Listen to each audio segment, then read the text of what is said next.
Hello, welcome back to WrestleCrack. I'm Nicky McLeany, aka the Italian Rapscallion, aka Mitch Betts, aka Bill. Today I'm going to be talking about tag teams, how I think they should, who should be put back together or put together, vignettes and how they can build them, how they can introduce them into storylines, who from the NXT should be brought up and how they can do that, all that sort of stuff. So here it goes. Don't forget to like the video, comment below. I like reading the comments, so crack on with that. So here it goes. The tag team division at the minute is a bit stale. You've got, I can't even think, they've got the New Day obviously and the Usos, two established teams. The Dudleys, who they've ruined since they've come in, they should have been built up separately against and built up for months ago against the New Day. They hired them straight in with the New Day, and since then it's been downhill. Obviously, there's not that many teams for them to work with, especially heel teams. You've literally got New Day and the Ascension. I think that might be it. They haven't got the Matadors on TV anymore. PTP seem to have on together, which I don't understand why, because Titus isn't ready to be main event, to be by himself yet, or be anywhere near the main event, so why they're doing that is beyond me. I like what they're doing with our Truth and Goldust. Hopefully that will be a good team going forward. I don't think they're a long-term thing. It's a good thing to have in for a few months to give the tag team division a bit more depth. I like what they're doing there. Here we go. The Ascension. I'll talk about them first. I don't know how many people seen in NXT and FCW how good the Ascension were when it first started. The vignette that they had. If you go back on YouTube, you can watch it. It's taking the Ascension, FCW, or NXT. The vignettes when they started were really good. They had originally it was the four of them. They had, I think it was Raquel Diaz, Primo Epico, and Conor O'Brien, and they had Kenneth Cameron, who's Brahman TNA now, who's doing really well there. Had the four of them, that was the Ascension, and the vignettes were creepy, and it was mystic, and it was very cryptic, if I said that. It was very cryptic, and it just seemed really, really new and fresh. Obviously, I didn't watch FCW, I just seen the vignettes and stuff like that. I don't know how long that they were together before it just became Kenneth Cameron and Conor O'Brien together.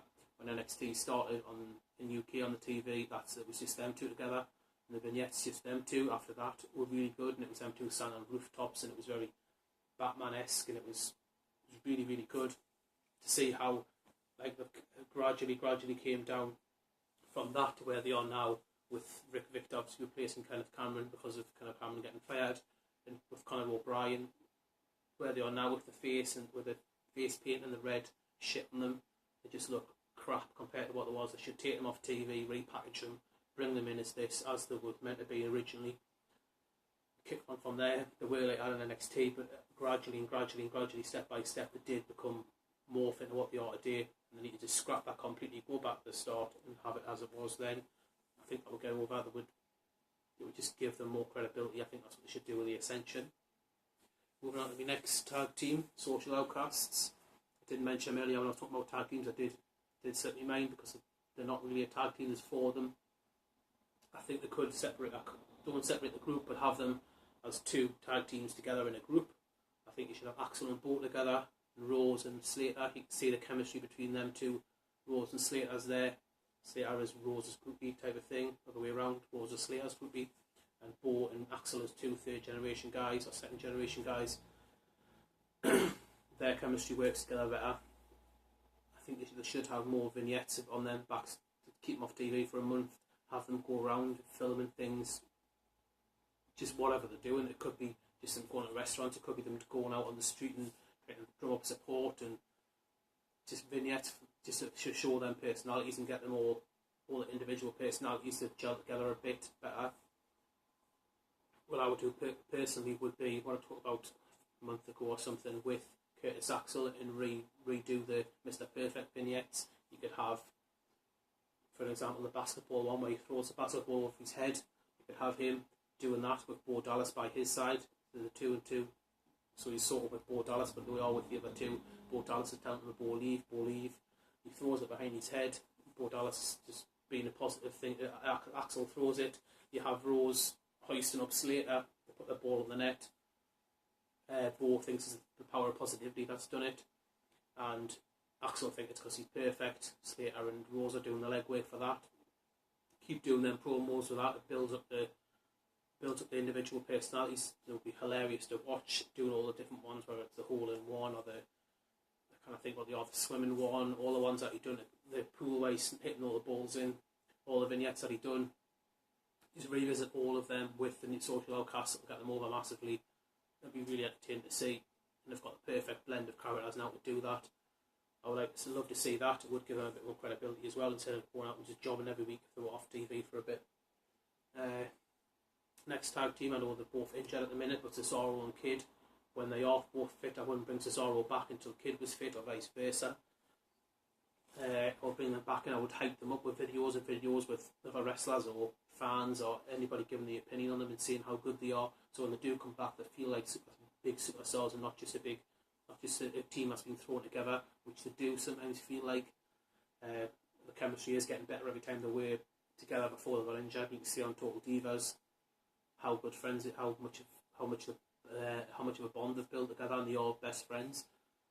So given the opportunity to show them as superstars and them coming back and being able to interact with each other on TV, it's only going to be good things. That's how I bring them back when they're fit. Another tag team I would like to see get put back together is Sandow and Rhodes. I don't think they started. I think they started out as ran its course. I never really liked it anyway. I could get on board with it when he was with Goldust, and it was starting Goldust, but since he's just been by himself, it doesn't really work for me. I think putting him back with Sandow, they could have backstage segments on that. Sandow trying to get Cody out of Stardust and go to their therapy sessions together. Sandow being the comedy guy, trying to get, obviously it'd be hilarious, but trying to get Cody to stop being Stardust and be back to Cody eventually, a couple of months down the line. If that would happen, and you'd have the Rhodes Scholars and Cody and Sandow together again. Both are massively over. Cody was massively over. He has been for years. The fans want to get behind him, want to cheer him. You've seen that in the Money in the Bank when Sandow won. Fans wanted to get behind Cody then. He had his little moustache and always chant Cody now. He is massively over. Fans respect him. Fans like him. Sandow the same. Put them together could be massive again. And obviously eventually you split them up and do it right this time. Don't do what they've done last time and have Cody fade off into obscurity and have Sandow lose his Money in the Bank thing. And just they didn't do it right for me for that. I have put them back together and do the split off again, do it better. That's what I would do with them. Primetime players, I don't understand why I split them off. I said earlier, Titus O'Neil's not ready to be by himself, and the fact that he is this character where he is doing all this charity work for the kids and the reading and the bullying and the blah blah blah, should have him and Darren Young do this together, and all the good friends outside the ring, so have them both do these things together. Have Titus go to Darren with the anti-gay rights, the gay rights stuff, and have him go with the kids things, and there can't be this tag team who are spokespeople for all these things. Eventually, you could turn them heel and have them as these preacher characters, but for now, just keep them together, keep them working hard and doing what they're doing, and they'll get the support because they're generally nice people who are doing nice things, or people that will get people that like them. If they turn on them like they did the New Day, turn them heel. You can still do the stuff outside the ring and just don't blur the lines on TV. I think that would be a good thing to do with them. I don't think they should be separated. Putting Darren Young with Sandow at the Rumble was just a highly together thing. And you've seen how over Sandow was. Darren Young will not be that over for a while until they put him in a situation where he can show his personality with somebody he's comfortable with, which would be Titus O'Neil. So that's what I think we should do with that. The tag team, I don't know. New tag team, they've sort of been tagging on main event and superstars on the way to the Rumble, and obviously they qualified for the Rumble. It was Mark Henry and Swagger. Both have got nothing better to do. They might as well be a tag team. Both got that American link, whether wrestlers or weightlifters or whatever, so there should be something like American Alpha. That could build a feud with American Alpha coming up. Obviously Jason Jordan and Chad Gable coming up and feuding with them in the future, but at the minute establish Swagger and Henry as using like the all Americans, something more fresher than that. Have backstage vignettes of them going to the gym together, doing American-y type things together, and build them up by as these two real Americans. Have that as a base for their tag team. they'll already wear similar outfits, which for me is a massive thing for a tag team. It sounds small, but if you do have a tag team wearing the same gear or matching gear, they look more like a tag team than if you have two people who have been hired together. If they look like they've just been hired together, they're not wearing the same outfits. You can tell they have been hired together. I think that's what they should do with Kid and Sorrow when they come back, match up their outfits better. Same with PTP do it anyway. Same with Rhodes and Sandow.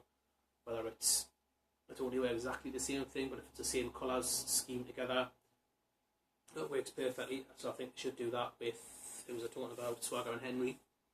Going forward, that you've got another tag team who can feud with New Day, they don't have to win the tag titles, and just be together, gives them something to do, gets them on the show, and it improves the depth of the tag team division. So hopefully that's always a good thing. Since I am talking about vignettes and stuff, I just want to touch on a couple of things. A couple of people who I do think could do with a bit more depth out of character through vignettes. The first one would be Dolph Ziggler. I think he is a stand-up comedian. People know that about him, and he does present a lot of shows on the network.